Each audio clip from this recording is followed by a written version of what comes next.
Kama ni mara yako ya kwanza unatembelea chaneli yetu ya Top 5 Media, tunakuomba ubonyeze neno subscribe, kisha kwa chini itatokea alama ya kengele. Tunakuomba ubonyeze kengele hiyo ili uwe wa kwanza kupokea taarifa katika chaneli yetu. Asante.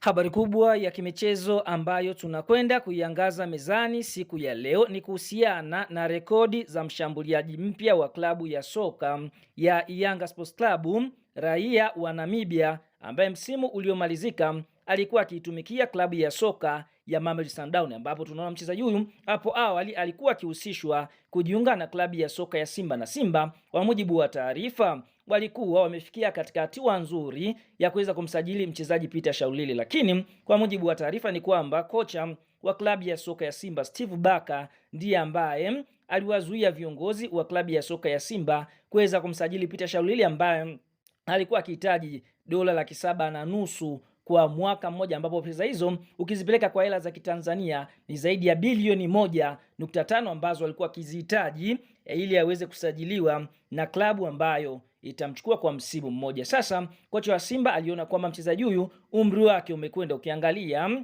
ana umri wa miaka 32 na msimu uliomalizika katika ligi kuu ya pale nchini Afrika Kusini alifanikiwa kufunga mabao matatu, na ndani ya mabao matatu moja lilikuwa ni la mkwaju wa penalti. Kwa hiyo kocha huyo wa klabu ya soka ya Simba akasema kwamba mchezaji huyo kwa sasa zama zake zinaelekea mwishoni. Kwa hiyo Simba wamtafute kijana ambaye atakwenda kuifa Simba, na ndio maana Simba wakamsajili Ibrahim Doumbia, mchezaji ambaye wameweza kumnasa na kumpa kandarasi ya mwaka mmoja yenye kipengele cha kumuongezea mwaka mwingine kama atafanya vizuri. Sasa mara baada ya kutokea, klabu ya soka ya Simba wao wakaweza kufanikiwa kutoa hizo $7.5, na hapo siku ya jana tulishuhudia Yanga wakaweza kumtambulisha mchezaji huyu na kuweza kutikisa Afrika, ambapo Peter Shaulile imekuwa ni habari ya mjini, ambapo Yanga walikubali kulipa kiasi cha $7.5 kwa mwaka mmoja na mshahara ukiwemo ndani katika hizo $7.5 ili kuweza kumnasa Peter Shaulile. Sasa watu wengi watamani kufahamu rekodi za mchezaji huyu,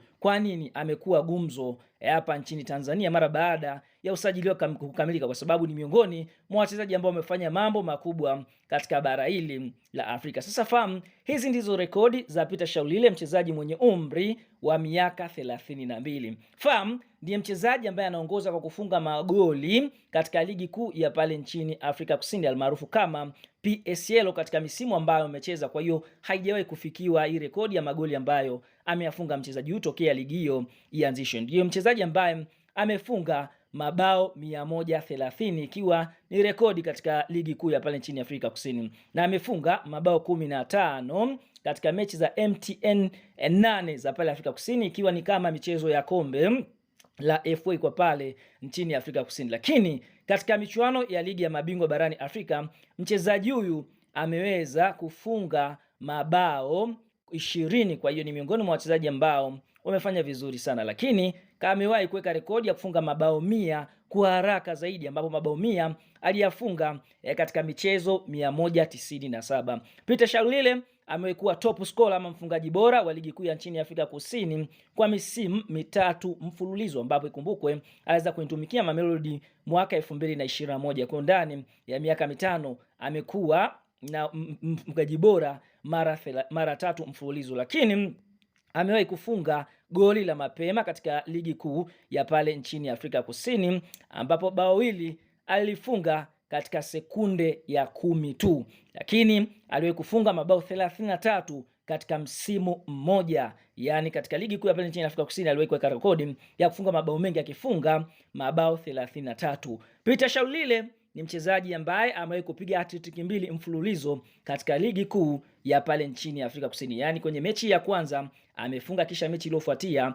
akaweza kufunga hat-trick 2. Kwa hiyo ni mchezaji mwenye rekodi kubwa, na ndio maana ukubwa wake huu mara baada ya kusajiliwa basi tunaona ameweza kuwa gumzo kubwa sana hapa nchini Tanzania. Una nafasi ya kwenda eneo la comment na kutuambia kwa upande wako kuelekea katika msimu mpya mara baada ya Yanga kumsajili striker huyu mwenye umri wa miaka 32. Kwa upande wako unaiona Young Africans inaenda kufanya vizuri kwa kiasi gani? Kwa shuka kwenye comment kadondoshe maoni na sisi tutakuja kuyasoma.